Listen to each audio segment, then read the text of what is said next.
Sometimes when working with couples as a wedding celebrant, I'm invited to give suggestions as to possible readings. And for me, one of the most precious readings that I have ever encountered on the subject of love is Sonnet 116 by William Shakespeare, in which he places his name and his reputation on this really bold statement about the permanence of love. The final lines state, "If this be error and upon me proved, I never writ, nor no man ever loved." Here he's really staking his claim to say, this is the truest word I have ever spoken. This is Sonnet 116 by William Shakespeare. Let me not to the marriage of true minds admit impediments. Love is not love, which alters when it alteration finds, nor bends with the remover to remove. Oh no, love is an ever fixed mark that looks on tempests and is never shaken. It is the star to every wandering bark, whose worth's unknown although its height be taken. Love's not time's fool, though rosy lips and cheeks within his bending sickle's compass come.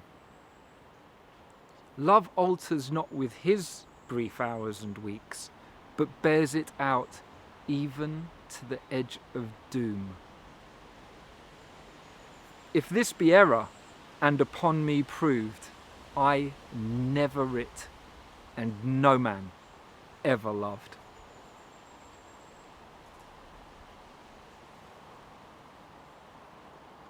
This poem is a poem that I have treasured ever since being a young man.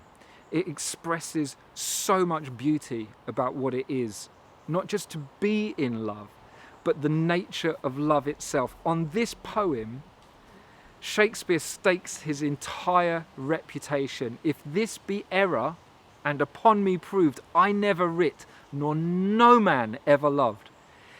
He places his whole career on show for this one particular sonnet.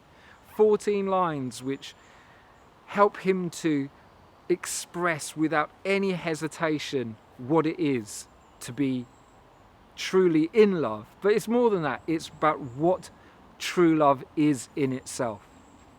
It begins with these 2 lines where he touches on the subject of homosexuality, which is a real surprise in a poem from the Middle Ages. Let me not to the marriage of true minds admit impediments.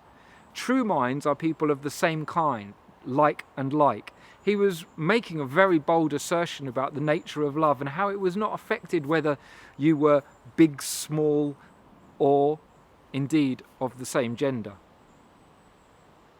It continues, love is not love that alters when it alteration finds. No, in fact, it endures. It endures no matter what is thrown upon it. True love endures. Love is not love that alters when it alteration finds, nor bends with the remover to remove. You can't break it off. Not true love. True love is resilient to our whims and fancies. Oh no, it is an ever fixed mark. It is immutable. It is immovable. It is the star to every wandering bark. So a wandering bark was a kind of ship. We can imagine it set sail on stormy seas, and yet it is able to navigate because of that one fixed mark, that one star that is clearly visible. That's what love can be. That is true love, something by which we can orient ourselves in life. It is the star to every wandering bark, whose worth's unknown, so you can't tell exactly how far it is. You can't measure love. You can't quantify it. And yet, you're able to know exactly where you are in relation to it. And although its worth, its distance from us cannot be calculated, we can detect its height. And that is how we know where we are. That is how we find ourselves. Although its height be taken, Love's not time's fool. This is old father time. Love is not time's fool, though rosy lips and cheeks within his bending sickle's compass come. Love may indeed be cut off by death, and yet even in its innocence, it is not a fool of time. It braves time, it endures time. True love is eternal.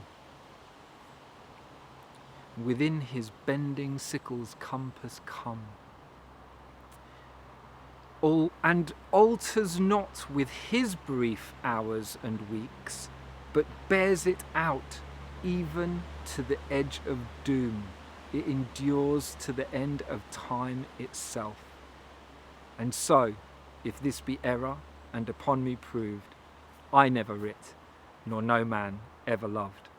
This must be the boldest and truest assertion of what love really is.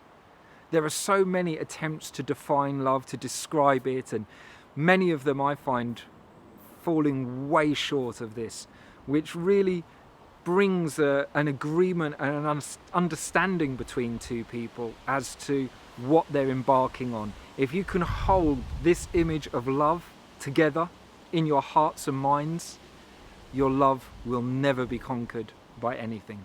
That's why I really love to suggest Sonnet 116. I usually have a copy of it in front of me just to help jog my memory as I'm talking about it or reading it. But for these purposes here in the woodland, I felt happy to share it with you as best as I could remember.